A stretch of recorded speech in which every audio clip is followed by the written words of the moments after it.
Kia ora, everyone. We're due to resume, and I'll just get Sandra to quickly run through the roll call again. Thank you, Sandra. Thank you. Deputy Mayor Cashmore. Yes, with a mouthful of cheese sandwich. Thank you. Councillor Bartley. Present.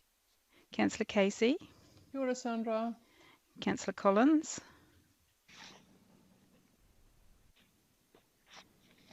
Councillor Coombe. Kia ora anō. Councillor Cooper. Yeah. Councillor Dalton. Present. Councillor Darby. Kia ora, Sandra. Yeah. Councillor Filipina.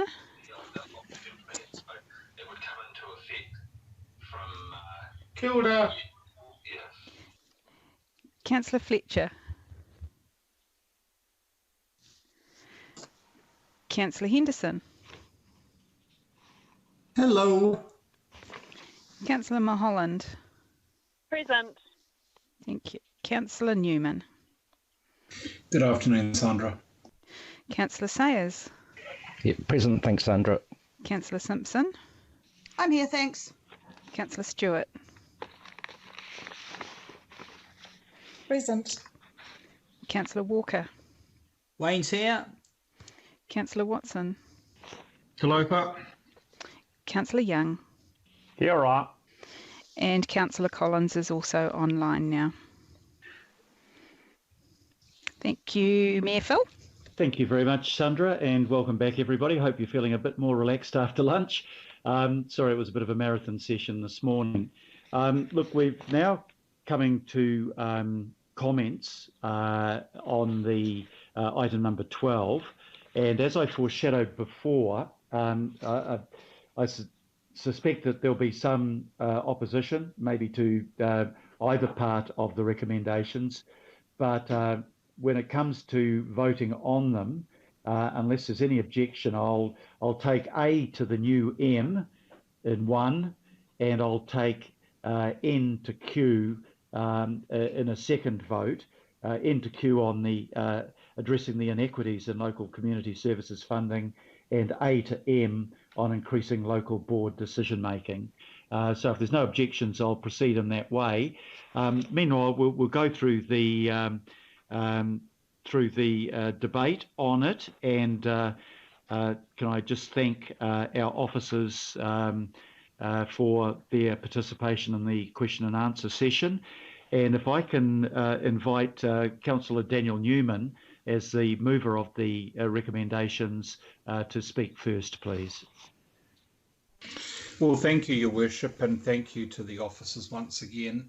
Thank you to colleagues. I've listened with interest to the questions and the comments the questions that were expressed before lunch. I had for some weeks anticipated that what would end up happening is that we would have a vote, and would have a vote around the two parts separately, and I think that His Worship is wise to do that. Ultimately, I don't want to take up too much time, because fundamentally I think it comes down to a first principle argument as to whether you are comfortable and confident to support devolved decision making around what is quite a narrow piece of work and pertaining to one aspect of local board activity, and whether you believe that local boards, as opposed to the governing body, has the best line of sight. And I think that the local boards do have a good line of sight to the consequences of the decisions that are taken here. And if they understand the implications of that, and if they have access to the good advice, which they do have and they can have, then the decision should be devolved to them.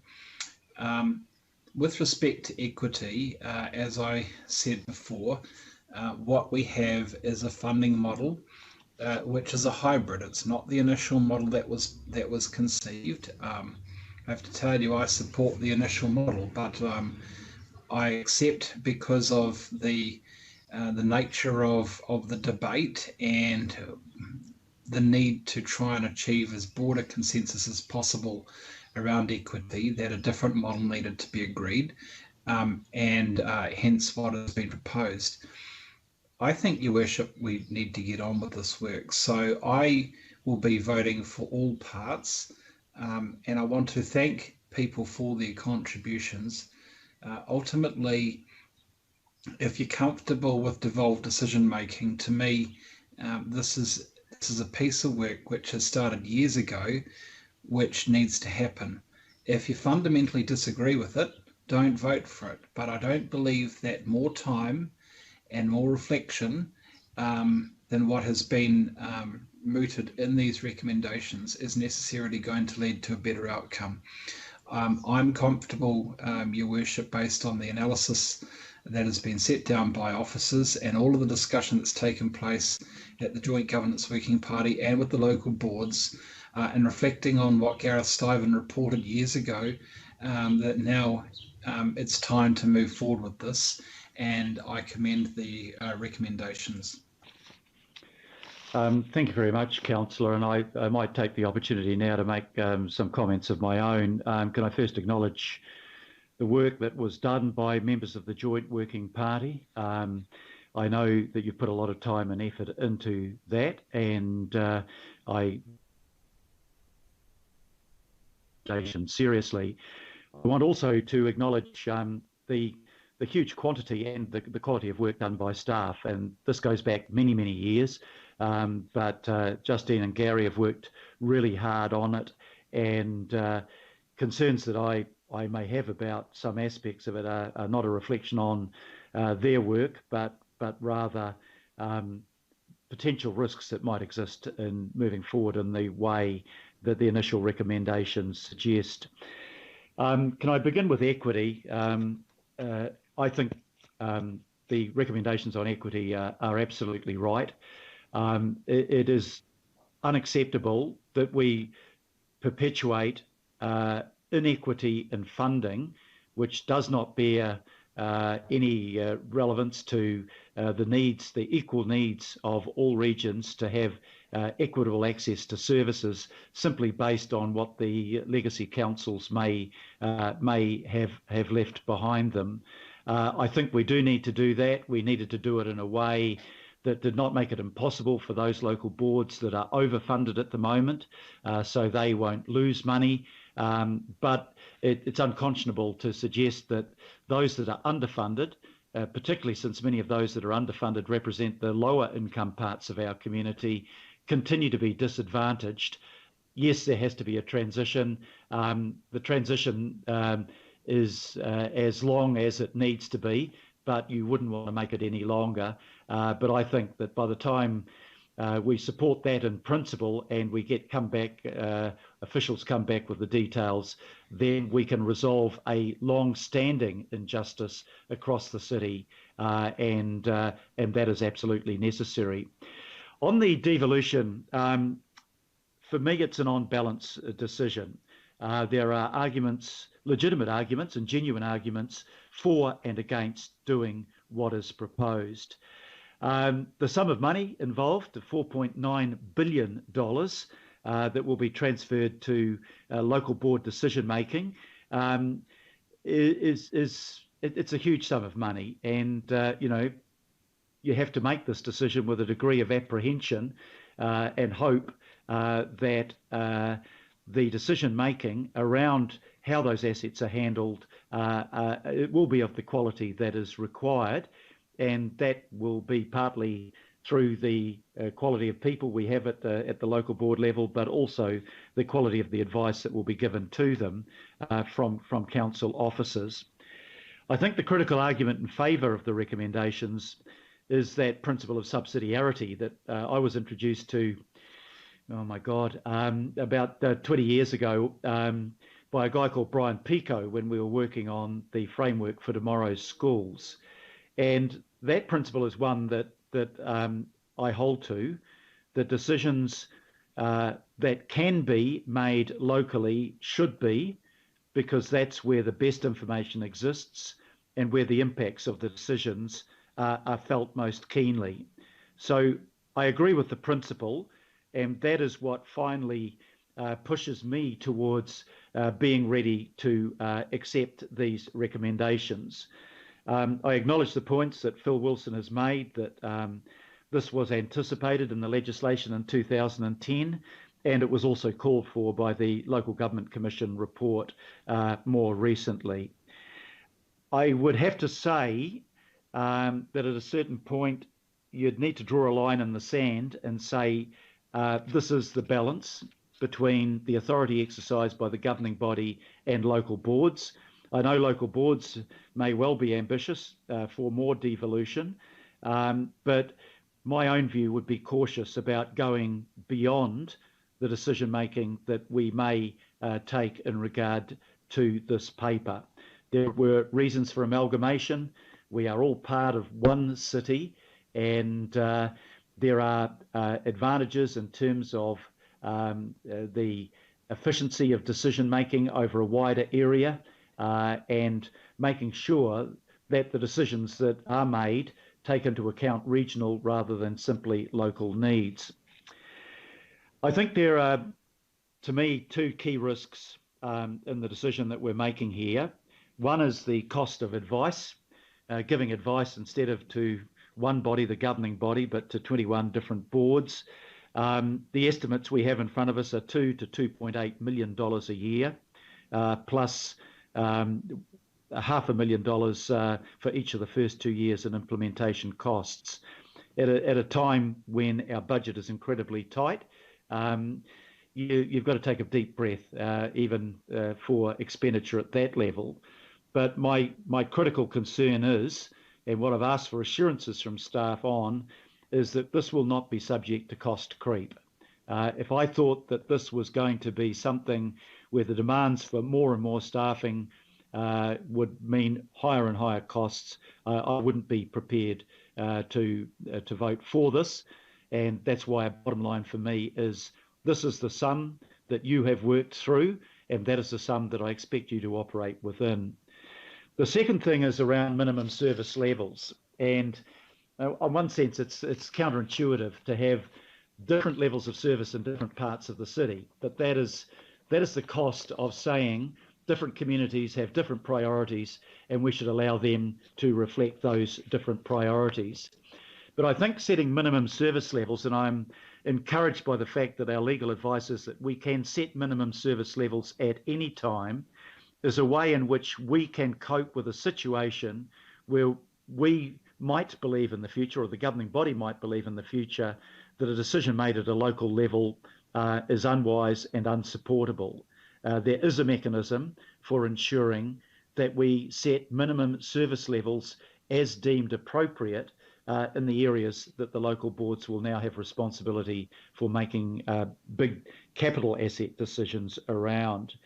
So with the understanding that there are risks in this, and the assurances by staff at each level of council up to the chief executive that it is possible to mitigate the risks that I'm concerned about, I'm prepared to support these recommendations. But as I said, it's an on-balance decision, and that is not to say that there weren't significant arguments, the most significant being what we don't want to do is start at the top of a slippery slope where we recreate 21 local boroughs when we're talking about one unified city. But I think local decisions about local services is appropriate within the framework of the legislation, and I respect the work that's gone into that, and therefore will be supporting the recommendations in both sections of this paper. Thank you very much for that. And the next person on my list is Councillor Pippa Coombs. Kia ora, Mr. Mayor. No S on my name, but Did I put you in the plural? You're unique, Pippa. I'm sorry about that. Councillor Pippa Coombe. Thank you. So been used to that throughout my life. I would also like to speak in support, and I'm probably going to repeat some of the principles that have already been raised, but to maybe emphasise them in a slightly different way. And I'm supporting both parts. I do see this as a maturing of the governance framework, as we work through it, and has been said that we're working towards really embedding the first principle of subsidiarity. And I think it's important to highlight that subsidiarity isn't the same as co-governance. They're often used interchangeably, probably because co-governance, well, I find it easier to say, but co-governance is like co-parenting, where you're doing 50-50, sharing everything. This isn't about sharing. This is about, as has been said, that the decisions that are closest to the community should be made there. And although I think it's kind of difficult in some ways as governing body, that it's almost like a feeling of having to let go, that this is a process that will, Mr. Wilson did say it, around incentivising good decision making, because I think we do have an issue at the moment, or it might be more of a perception, but local boards have all care and no responsibility. So I think this is kind of an important step in terms of empowering local boards, empowering local decision making, and it's, as has been highlighted exactly as was intended when the model was set up. Clearly there are, still fish hooks as there are now, but I think this allows us as sort of a pathway forward to be able to resolve them, and particularly around the multi-board funding, or the multi-board decision making, that is a tricky one. But I don't think that's a reason not to go ahead with this, and I haven't really heard any analysis or reasoning as to why we shouldn't be supporting increasing local board decision making. I think the other side of it is that it actually does strengthen the governance model, and it does strengthen, or it should strengthen, our governing body role. And it is said in the report, and I do think that kind of the risk analysis part of the report has been a bit misrepresented, but on paragraph 129, it does say that the analysis suggests only minor reduction in the key matters the governing body considers and makes decisions on through its committees. So that's kind of an important point to highlight, that this isn't actually a great big shake-up, but it is about strengthening the governance framework. And I would like to see, as part of this, as I mentioned in my questions, that it does actually give a greater respect and understanding on both sides as to what our respective roles are, so that I think we have less of this expectation that everything the governing body does has local board input, and vice versa. I mean, I think a lot of what we need to be doing should actually be strengthened as a governing body as well, and we should respect what local boards are doing, but also getting the opportunity to have input at appropriate times. I did just want to also just really talk about the equity part of it, which really I think should be the main part of our focus in this decision making, but has probably got a little bit pushed aside a bit. But there's some real historical anomalies that local boards and local communities are having to deal with where they're underfunded. So I think this is probably the most important part that we need to push forward on in terms of getting that right, so that we can see increased equity across the region. And I think that's just what I wanted to say around the decisions that are in front of us and supporting it. So I did just want to end by thanking everybody who's been involved in this very long process and all the hard work that's gone into it, and this very thorough analysis. Gary and Justine and Phil, you have done just incredible work on this. I don't know how you've managed to keep focused on it. And thank you too to Daniel, who's chaired the governance working group, and Richard Northey, who's the deputy chair. Both gentlemen who absolutely like getting into the details of this subject, so have really appreciated all of their work and guidance on this, because I know it's not an easy topic, but I think where we've got to today is a really good pathway forward. So thank you, and I do commend it to colleagues. Kia ora. Thank you, Councillor. Look, I'll just run through the list of people I've got on my speaking list. It's quite extensive. Bill Cashmore, Desley Simpson, Shane Henderson, John Watson, Professor Collins, Wayne Walker, Angela Dalton, Tracy Mulholland and Greg Sayers. So if you want to speak, if you could just indicate in the sidebar, but otherwise we'll roll on through the speakers. So next is Deputy Mayor Bill Cashmore.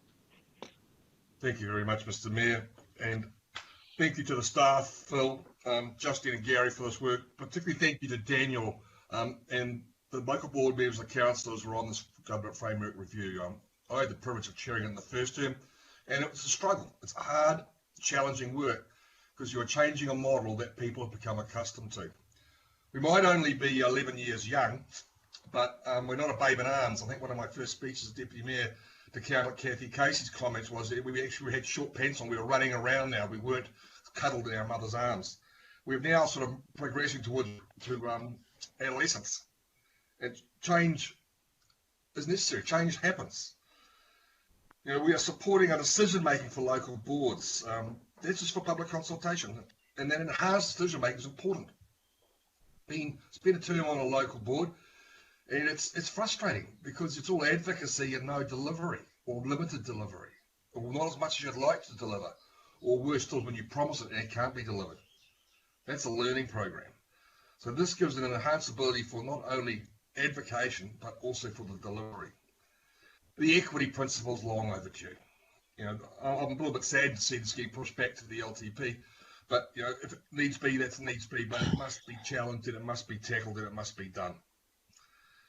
There's big talk about the spend. Well, spend at local board land with this added to it will only be 16% of our group spend. 16%. And it's $2 or $2.8 million additional into this information decision-making model, then that's fine, because the outcome to our communities where the local boards are closest is where you're going to get the best outcome. I will remember, as Deputy Chair of the Franklin Local Board, we had a local Rotary Club in Pukekohe, I think it was either Rotary Alliance, we're going to supply a whole raft of park benches. They were drawn up, they were partly assembled, they were paid for. All we had to do is say where they went. 18 months later, that decision had not been made. This is the sort of nonsense that goes on right across all local board lands that needs to change. That advocacy needs to change to deliverability. We should not kill this idea just because we're nervous about it. Let's check with what the community says. They have the most important part to play. They probably don't even know who their local board members are, or their council for that matter. But what they do know is what they want in their local park, in their library, and in the facilities that we provide. Enhancing that deliverability can only be positive. We need to give this proposal an opportunity to prove its worth. The Mayor has moved in an addition of review of what's been proposed, and I support that completely. Trust and confidence needs room to grow. The budget costs to what can be delivered, as I've already said, are minimal. Why delay 4 years of work? Why? My last point is the responsibility and accountability within a framework of certainty. That's what this is about. Accountability, responsibility in a piece of work for people who are elected locally to deliver locally. So I strongly support both parts of this, Mr. Mayor, councillors. It's long overdue. Thank you. Thank you, Deputy Mayor. Next speaker is Councillor Desley Simpson. Thanks, Your Worship. Wow, look, you know, I want to start by saying thank you to everybody who's inputted this. It's not difficult. It's not easy. It's very, very difficult. I note that even the working party wasn't unanimously in support of all this, and I note that local boards themselves weren't unanimously in support of all of this, including my own. My points are around the fact that, and I'll tell you why I'm conflicted. You know, when I stood up in my speech for, at the beginning of my time as a councillor, I talked about the fact that local boards needed more responsibility. And so I kind of have to live by that. I'd come from local board land, and I do fervently believe that's right. But I also know, having moved from the local board situation to councillors, that there is a huge difference between time and understanding and just the quality of the governance. I just have seen it for myself, and I think that anybody who's been in local board land who's come to the governing body would agree with me. Look, this means more staff and more money at a time when we are supposed to be looking at reducing staff and saving money.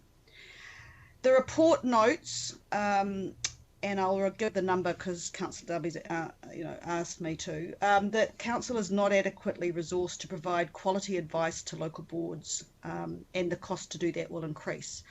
We're very soon, you are all, I already know, but you will all very soon to see the result of our quality advice, and it's exceptionally good, and I don't want this to lower that quality. The report also says in point 128 that this will create regional inconsistency as well, so that's a concern for me. But of course, just above point 137, it says that the proposals are premature under the risks. I mean, remember that before I became a councillor, you never even had risks as an option in an agenda paper. But under risks, it said the proposals are premature in the light of possible significant changes under the local government review and might subsequently need to be further changed or prove unnecessarily. So I just want people to know that in voting for this, you're agreeing to more cost, more staff, which may not be needed in light of that review. As chair of your Finance and Performance Committee, I am really struggling to support this at this time. If it was business as usual, absolutely, I would be happy about that. Look, I totally support increased local board responsibility for decision making over spaces and places delivering most of their community service. I absolutely do, and I absolutely support local boards having more accountability for their decision making. But boy, the timing couldn't have been worse. We are adding between 20 and 28 million a year to deliver this at a time, certainly over the next 3 years, where you just wait. This is, we are financially challenged as a result of COVID. This is an annual budget. It's supposed to be just a tweak to what's in the LTP, and yet here's another example on top of climate change targeted rate potentially, that we're adding a significant extra thing to an annual plan process. So, Your Worship, in conclusion, I'm really conflicted, and my confliction is really around what this will do to us. Absolving nearly $5 billion across is one thing, but adding extra cost to deliver on that, when there's a whole lot of tweaking I think needs to happen, is really challenging for me to accept as your finance chair during this real tough time. Gloria knows what my vote's going to be, but those are my concerns. Thank you. Thank you very much, Councillor. Can I just get clarification? I think you said 28 million a year. Did you mean they said between 2 and 2.8 million? 2.8. Yeah. So yeah, sorry. Yeah, no, that's fine. Okay, the next speaker is Councillor Shane Henderson. Thank you, Mayor. Thanks, colleagues. Look, off the bat, I really want to acknowledge staff for all of their hard work. It's certainly been a long slog and a lot of hard work to get here, so I want to acknowledge you for that. And my comments that will come, as the Mayor has said, bear no reflection on your work, which has been fantastic. I want to say off the bat I support the equity part, but in the Joint Governance Working Group, of which I'm proud to be a member, I actually voted against the issue of devolution, and I'll sort of briefly explain why. So as Deputy Chair of the Finance Committee, I'm very cautious about the finances here, and I think Chair Simpson's eloquently expressed those fears. I don't need to kind of go into that any further, but we're in for some shocks ahead, that's for sure. I'm cautious about giving up the benefits of amalgamation, which is what the Mayor was alluding to in his opening gambit there, and look, the last thing I want is a return to 21 local councils that will make things confusing for the ratepayer. And that's exactly where, if you're looking to change a status quo, you need to make a positive case for that status quo, be grounded in the person on the street and their interactions with their democratic bodies and their accountability. And I just don't think that the ratepayer will find this simpler. I think they'll find it more confusing. The report acknowledges that more resourcing would be needed, and I'd want full-time local board members to help them do their fantastic work if we were to pass this stuff. Because, you know, the other thing I want to say is that I come from local board land. I've seen it firsthand, all the fantastic work that local boards do, and this is not a reflection on them. But I think resourcing is not just a staff thing. I think it's a politics thing. I think people need more time to do that work, and so that's why I asked the question. The other thing is that I would like to see more work on the Māori impact, and that was another reason why I asked that question. And, you know, I do appreciate the response that a lot of it's got to be worked through. But as I said in the question, we actually enjoy the IMSB, Māori awards coming as well, and a really good Māori worldview and a world lens on those decisions. I'd want to see that replicated at a local level before we creep down that path. I'd also preferred to wait until the LTP. I think this is more of an LTP discussion, and also the local government review. I think there are huge questions in that that have bearing on these kind of discussions as well. So I think we do have the benefit of time. But in conclusion, at this body, I've never been very comfortable voting against something going to the public. I think if you've got something in front of you that says, look, we're going to go out to consultation, my presumption is to support that, because I'd like to go to the public and have their views. You know, I'm no one special myself. But if I support it, I feel that I would lack integrity in changing my vote from the governing working party when my view actually hasn't. So, but through all of that, I see as the only way in which I can maintain my integrity is to abstain from the vote. So I'll be abstaining on the issue of devolution. Thank you. Thank you very much, Councillor. For your speaker is Councillor John Watson. Thanks, Mr. Mayor. Yes, some interesting comments by members today. I certainly think, from my experience, it will be hard for the public to find this new proposal more confusing than the current structure of the council already is. It never ceases to amaze me how little so many people, and well-informed people otherwise, know about who does what in this council, and that goes to things as basic as the division between local board and wards. People have just got absolutely no idea, and that, you know, that's after a decade. So I doubt very much whether this will make that worse. In terms of timing, in some ways this is a very appropriate timing. We have this local government review underway, and if we have to listen to Minister Mahuta, it's all about how local governance, participation and democracy can be strengthened, and citizens, you know, perhaps involved more than they are at the moment, and some notion of civic pride or sense of accountability is reinforced. And certainly, again, if you look at our own Auckland Council Citizen Insight monitoring, which occurs on a regular basis throughout the year, you will see the real need for that, particularly as it goes to decision making. And that's in terms of the areas that are polled, that is consistently the lowest scoring indicator for Auckland communities across the whole region, in fact, and particularly in some areas more than others. And north of the bridge, that becomes particularly apparent. So any slight dipping of the toes into the world of localism, which I take this to be in some small way, I think is to be encouraged, and I certainly support that.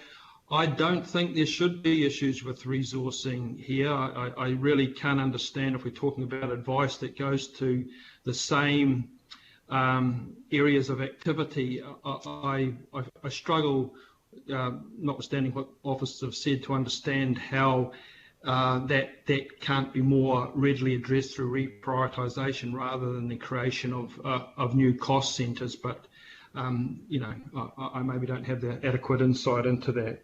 So certainly in terms of that devolution, as some people are calling it, then I think that's highly desirable. I think in a number of respects, local boards, if they're to have that kind of connection and that sense of responsibility, then this is a meaningful move, and in areas that the communities really identify with: community centres, libraries, parks, cultural centres, things that are usually associated with being at the heart of the community. So I think that's good. I guess where I do have a few doubts, and I understand this is a support in principle, but support in principle assumes that that support is based on some sort of informed assessment, and I'm really not in a position to do that, particularly as it goes to the funding allocation and this division into population, deprivation, and land area. And I let me say right here and now that I support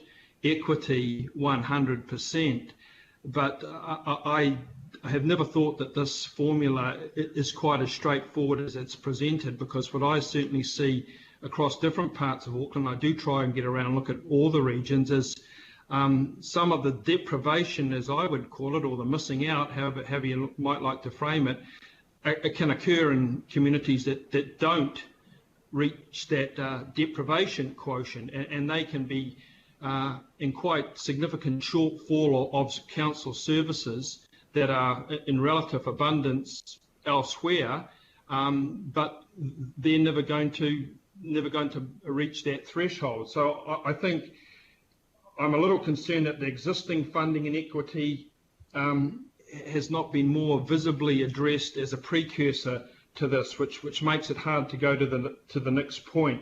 And I certainly think that in terms of where this has been brought up, not in the exact circumstances, but similar ones in the past where equity has been brought into it, it hasn't been a matter so much of lifting some other areas up as opposed to taking other ones down to come down to the same level. And if we've got a classic case in point of that with the debate over the use of chemical-free spray across the region. We had a relatively small budget. We had the opportunity to lift the region up as a whole to the same level, and the resistance to that gives me a few concerns when we talk about providing equity across the region in other areas where in some respects it's a lot more fundamental to the operation of communities, where in a constrained financial environment where there's huge growth occurring, where there's existing shortages, it's hard to see how that might result in the sort of equity that is being suggested here. So in light of that reservation, Mr. Mayor, while I support strongly the notion of increased local board decision making, and I support the principle of equity as one would expect it to be in the true meaning of that word, what I see on the ground that has occurred gives me some grounds for reservation. So I'll be making the appropriate adjustments on that basis when I come to vote for the second part of these resolutions. So thank you. Thank you. Councillor Fessel-Collins. Kia ora, Mayor, and thanks for this. I wanted to thank the officers and those who've been on this working group. There's a whole lot of work that's gone in, and I recall some of the workshops and how really fascinating some of those discussions were. Mayor, you got me when you started to talk about the PICO period, and I remembered the Tomorrow Schools. I wrote my dissertation on Tomorrow Schools, and I might reflect on some of those things that I wrote 20 years ago about how I thought Tomorrow Schools worked for schools, particularly in South Auckland. I've been really interested listening to people's questions and their comments up until this point, just with regard to devolution and shared governance. And I think we've come away, or there's been an attempt to take us away from the often used term of co-governance to shared governance. And I really support shared governance. I think it's been a shame that perhaps some of the shine has been taken off the idea of shared governance because of the large costs that are associated with how we reach that in this particular paper, because that aside, and I'm not saying that we should put it aside because it's not worthy of discussion, it's certainly a very worthy consideration. But I've felt since I've been involved in local government, both in my time as a local board chair and as a councillor, that there are better ways to connect. There is the ability to give local boards a sense of increased delegated authority, because I think there are people with experiences who are committed there, who can make really tough decisions and really be robust in their discussion. So I welcome the idea of devolution, shared governance, and I do share the same concerns perhaps noted by Councillor Watson just now around how we might be able to have this without the cost associated with increased staff in particular areas to support this. And I wonder if that's a consideration that the officers will make when we finalise our position on this paper. I just wanted to note perhaps my sadness in relation to equity. And when the Deputy Mayor spoke, I thought, yeah, he's absolutely right. We're 11 years into this. And then I thought about the fact that the paper suggests that there's a window of 10 to 15, perhaps 11 years, given the equity gap that we would be able to change. And for me, that would then say that it's taken us almost a generation from the instigation of the super city to reach a position where equity are no longer disadvantaged or pro-advantaged, but different parts of the community. And I would see that as quite a sad indictment that it's taken a generation for us to get there. And so I know that there's work to be done in that space. And I'd really invite the officers and ourselves to be a little bit more ambitious, to think about ways where we could reach levels of equity at a faster pace, at a more ambitious rate, rather than wait for another 10, 15 years, which would mean a whole generation has gone by with us trying to fix that imbalance. And on the point of equity, I think, to sidestep slightly, I think what we're seeing now with the whole vaccine rollout and the impact of COVID shows us what happens when there's an equitable system at work. And for me, it's the health system. And if we continue this inequity for a further 10 years, then I think we're just going to entrench levels or parts of the community that are going to continue to feel disadvantaged or advantaged. And it's going to impact on our levels of participation in a city that's just been nominated as the best, the place you want to come and visit. And we want to come and visit a city that really is thriving, not just parts of the city that are thriving. We want all our playgrounds, all our community centres to represent the fairness, the equity and the real beauty of Auckland across the city, not just in certain places. And so when I was thinking, Mayor, about tomorrow's schools, I was glad you gave me that reminder, because tomorrow's schools, the whole idea of tomorrow's schools was to really increase local participation in the governance of schools. And I wrote about how that didn't happen in South Auckland, that it was all right for wealthier area schools because there were lots of lawyers and accountants who could participate in school governance. We had more factory workers and parents who were very shy from coming from South and West Auckland schools. But I think over the years, and PICO was what's going on 30, 40 years ago now, we've started to get the balance right. And I hope that if we're about to take this approach, that it doesn't take us as long as the intention of this Tomorrow's Schools report to get good local governance in schools, the same way we can get shared governance for Auckland. So I'll be reluctantly supporting the first part. I was thinking of not supporting the kind of the A to M, I think it was, but I'm prepared to put my neck out a little bit and support them, because I think we want to drive equity and we want to make sure that we do get subsidiarity within all of us, amongst all of us, because I think it can work if we really put our heads to it. Thanks, Mayor. Thank you very much, Councillor. Councillor Wayne Walker.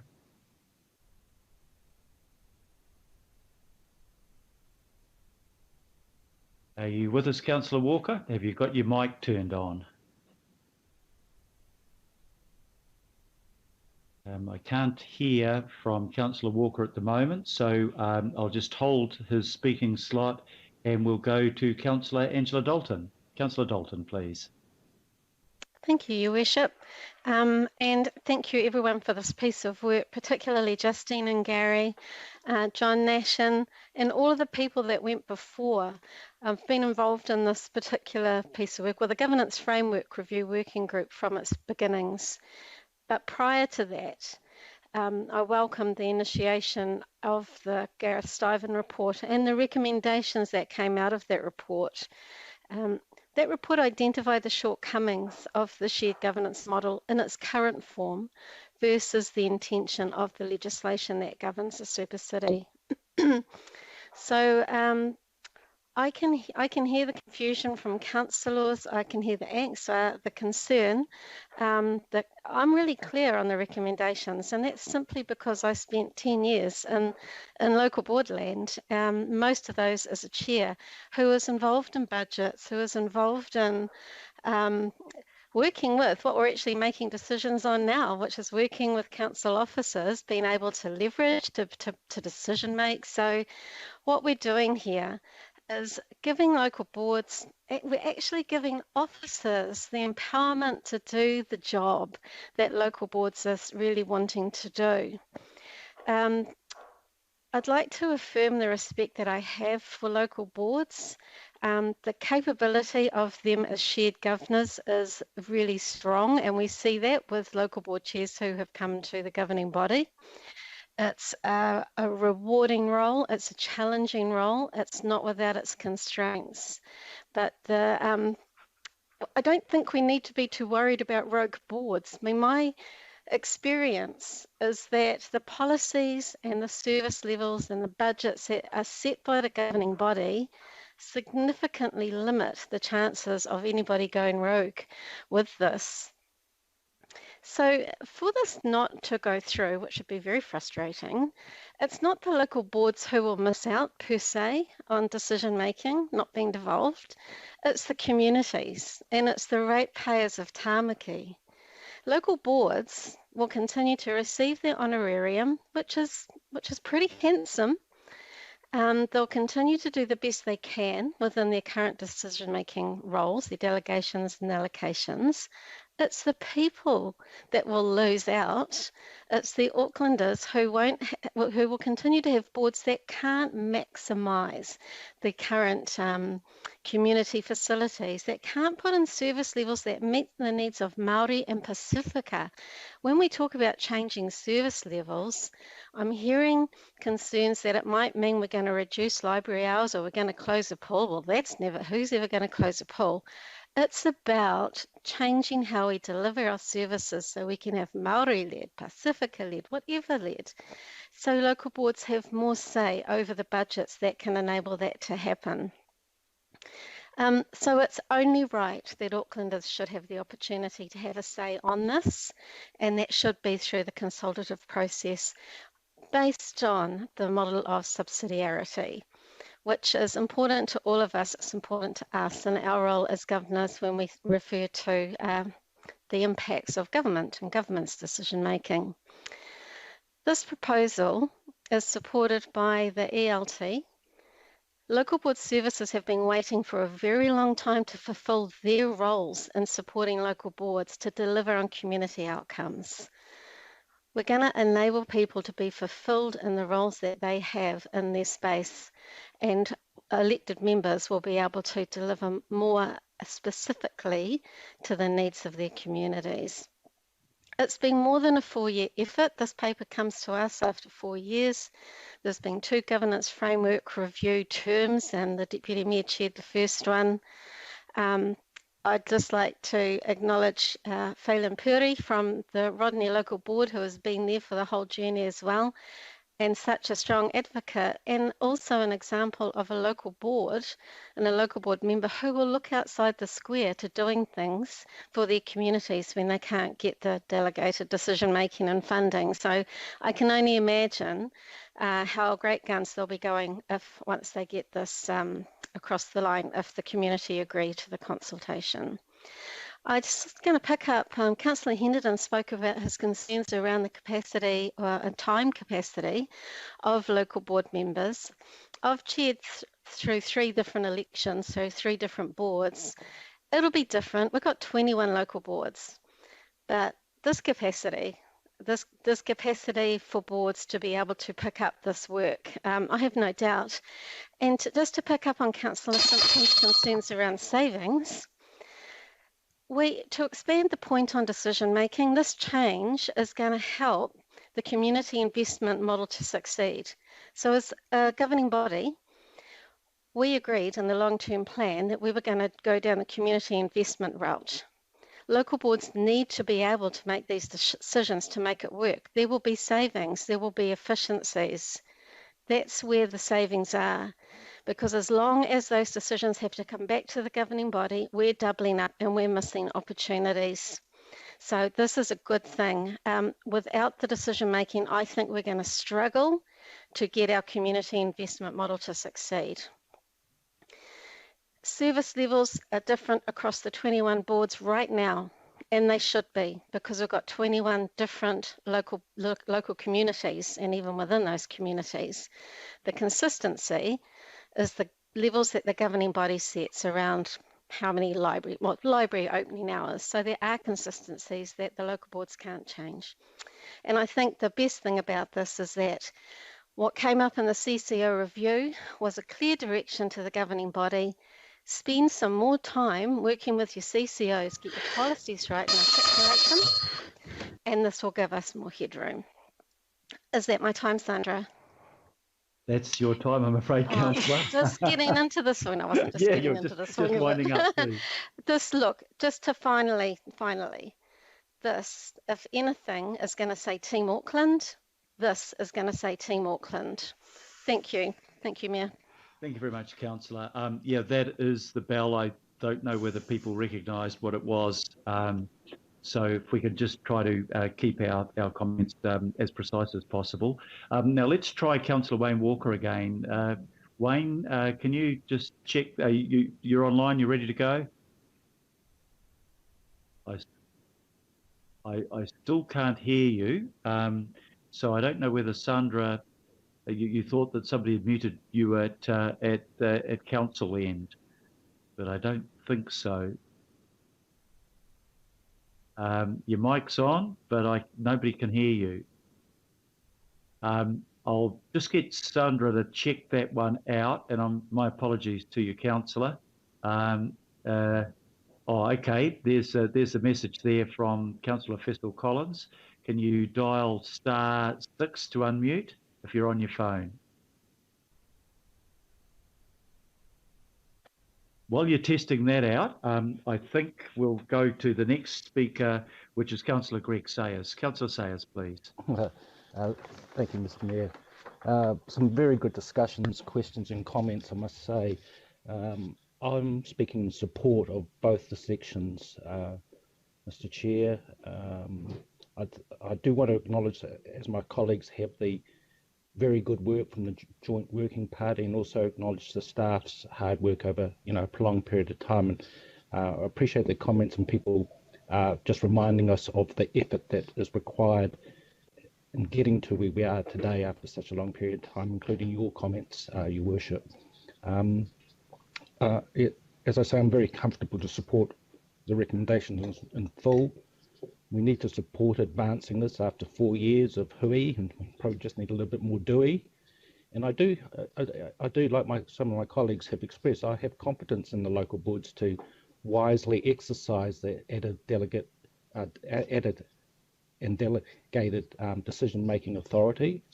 And I think it's a positive step forward for strengthening Auckland's co-governance model, and it's a positive way of advancing our journey towards improved regional equity. Thank you, Mr. Mayor. Thank you very much, Councillor. Councillor Linda Cooper. Thank you, Worship. I think a lot of the things that Councillor Simpson and Henderson said reflect my thoughts around this. I absolutely support the equity part of this, but now we're told that unless we support the first part, we can't have the second part, which is a little bit of feels like it forces one's hand. Sorry, is someone saying something? No, I'm not quite sure what that interference is, but please keep going. Sorry, carry on. So I do have real concerns about regional inconsistency. I mean, the whole reason that we went through the pain of amalgamation was to get more consistency. And I'm not quite sure, you know, even though we have differences, people don't live by local board boundaries.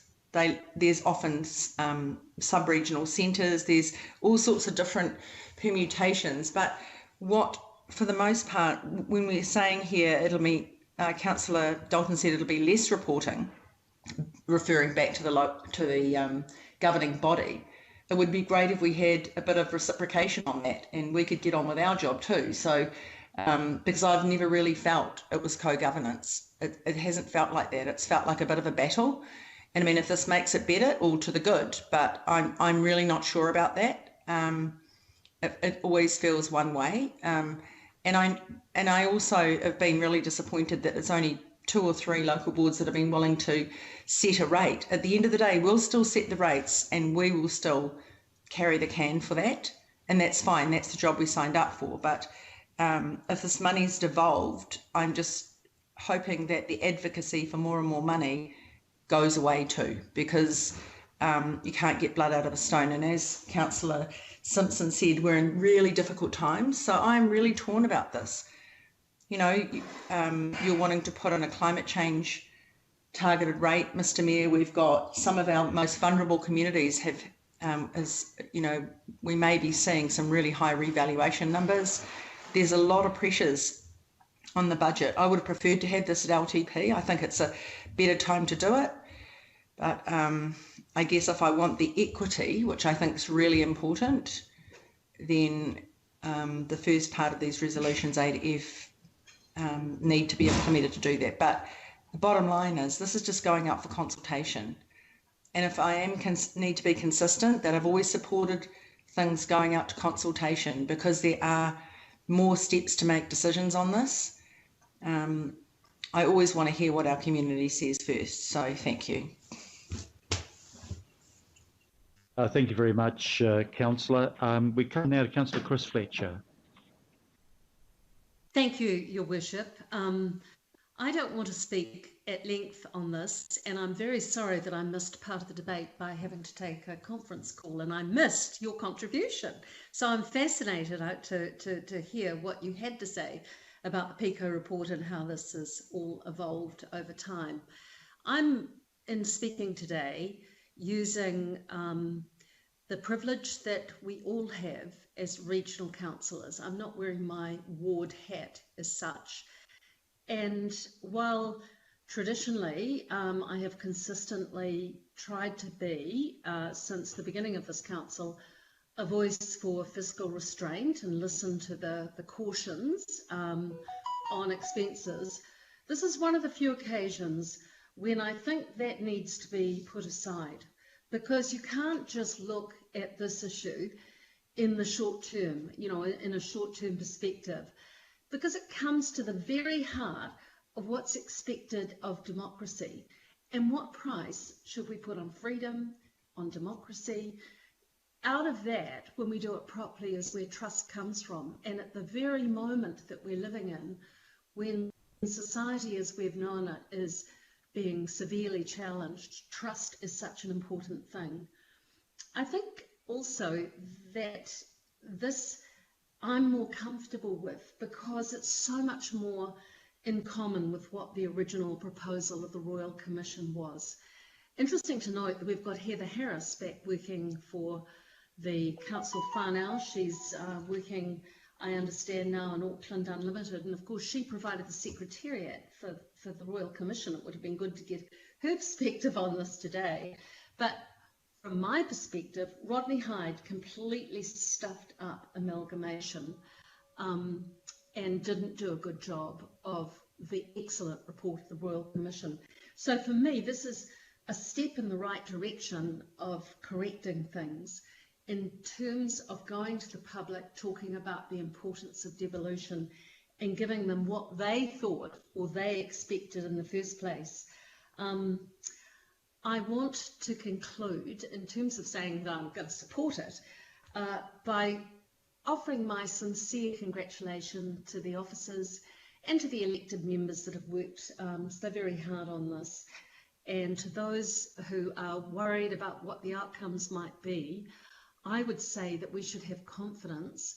If we can give a working model to the public that they can understand, I have confidence that the public will elect local boards that won't go rogue, and that we are giving democracy a really good shot in terms of what public expectation is. So congratulations to everyone who's done so much good work on it, and I commend it to my colleagues. Thank you, Councillor. And now we're going to try Councillor Wayne Walker again. You've logged off and logged back in again. Wayne, do you want to give it a go? Yes. You're here. Great. Fantastic. So that was a learning experience.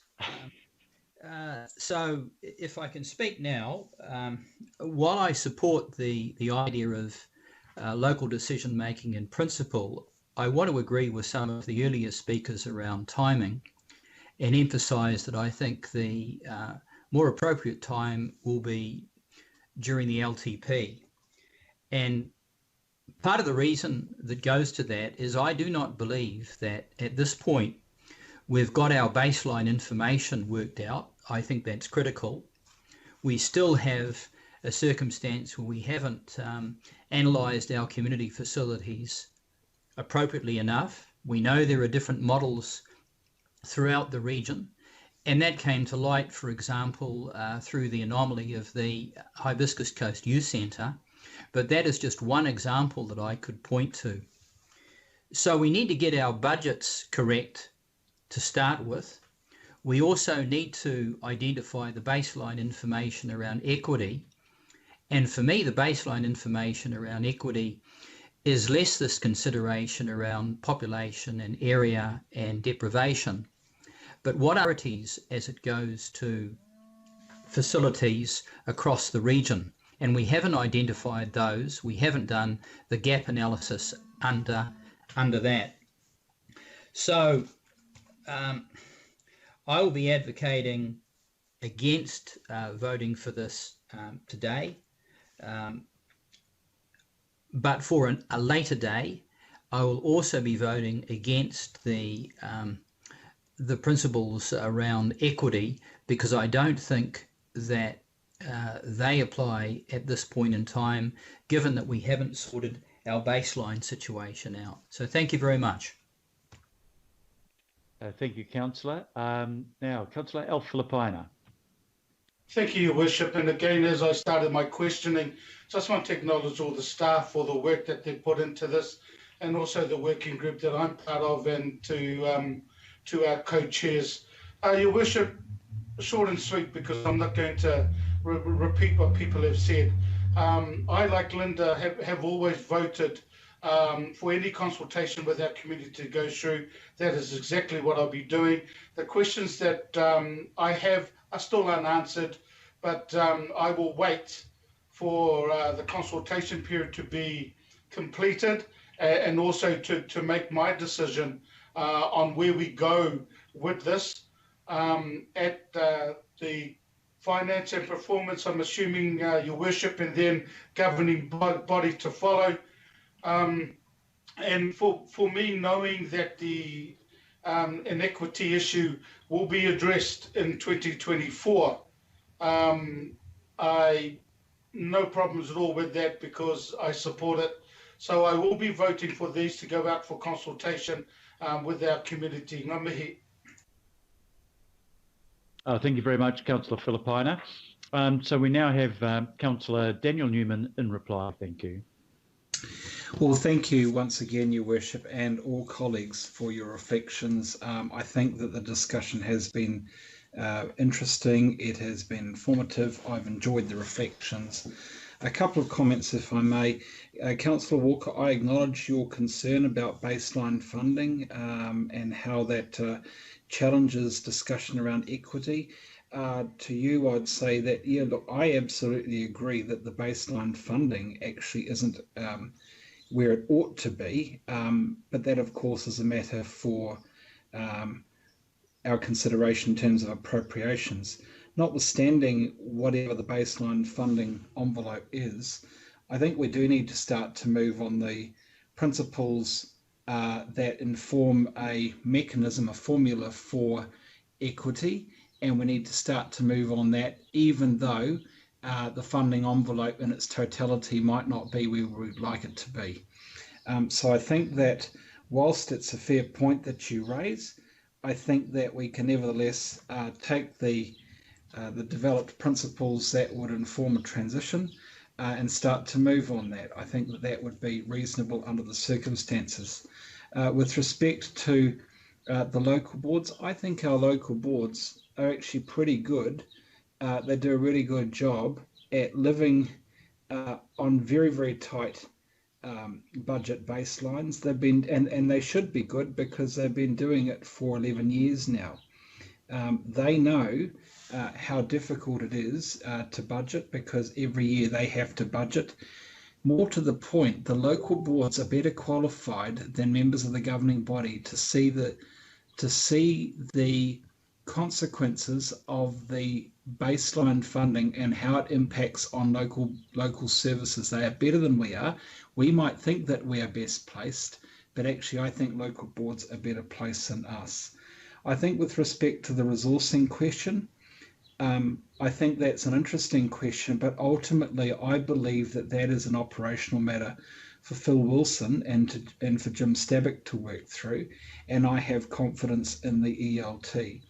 I acknowledge Councillor Henderson's concern or the question raised about whether the expanded role of the delegations would require full-time local board members.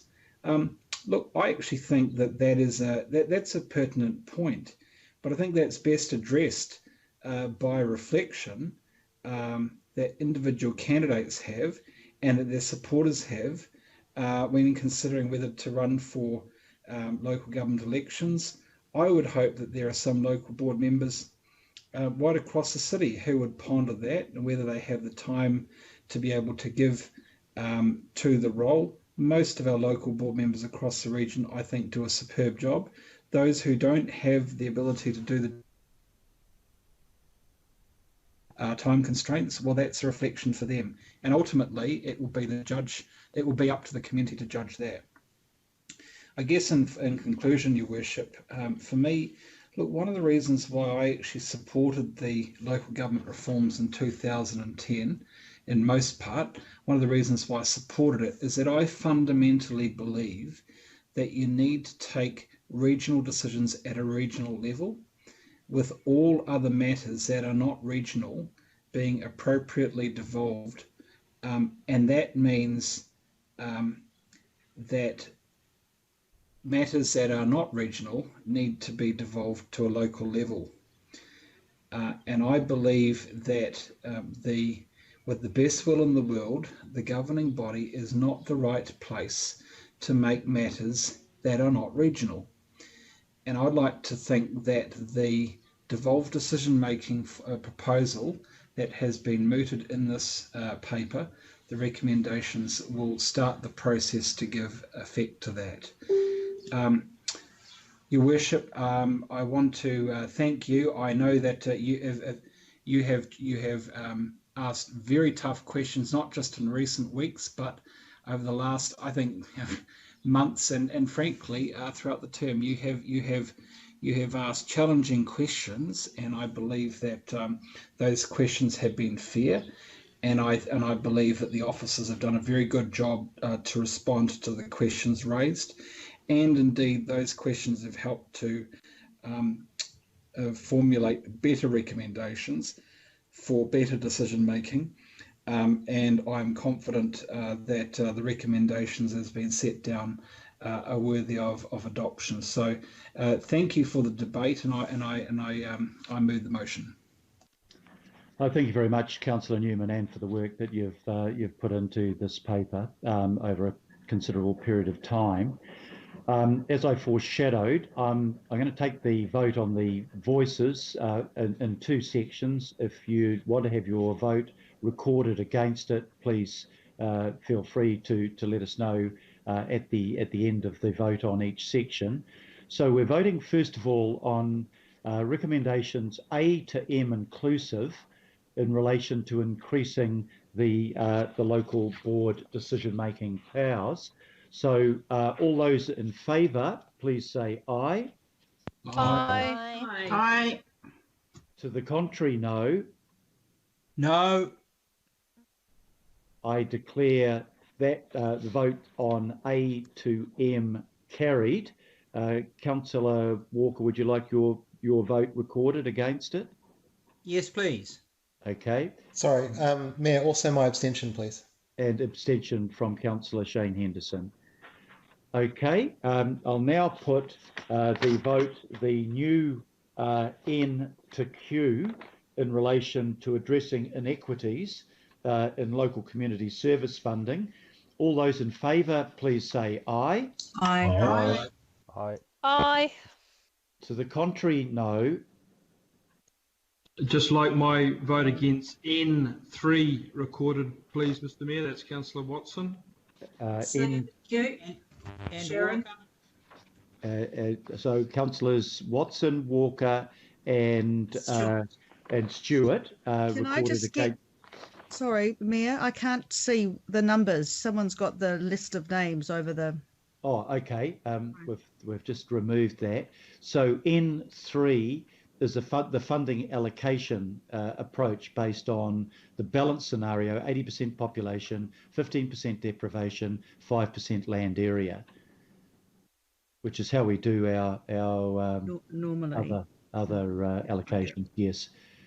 So I will declare that carried with abstention from Councillor Henderson and a vote. Actually, no, not on this part. Councillor Henderson, is it? You're voting in favour of this? You're supporting this one. So a vote against N3 by Councillors Stewart, Watson and Walker. Have I got that correct? No other changes? Excellent. Thank you very much. And once again, a big thanks to officials that have worked on this so diligently for such a long time.